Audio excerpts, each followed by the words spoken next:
Peru News Today, all you need to know about Peru. New migration law for expats. The Peruvian government has changed its migration and border regulations. What will be its impact? The new migration law for expats was published on January 7 and went into effect yesterday.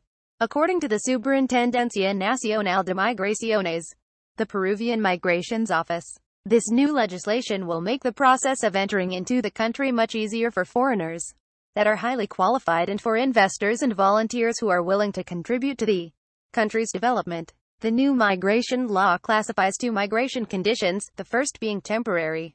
The government will grant visas of 183 days to individuals that are entering the country as tourists and volunteers, up to 365 days for researchers, business partners and temporary workers, 90 days for artists and athletes, and 30 days for international crews in the case of journalists entering the country. The government will determine their stay.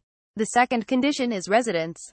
The government will grant the visa according to the visitor's qualifications and motive of entering the country. A 365-day residence permit will apply to professional experts, volunteers working in governmental and non-governmental entities, students, retirees, and religious volunteers.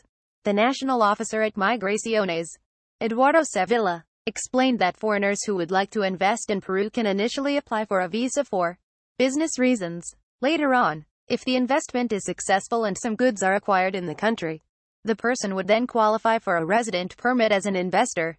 The main reason to adopt this method is to promote the tax payment among tourists in Peru and to create a more formal migratory system.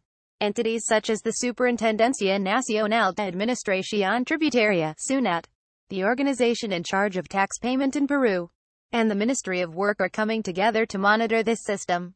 Despite the positive impacts that this new migratory rule could have, there is also going to be more control at the border and in the Peruvian Home Office. In the event that a visitor violates the law and is deported from Peru, entrance to the country will be refused for 15 years. Visit at www.perunewstoday.com. Also follow on Facebook and Twitter.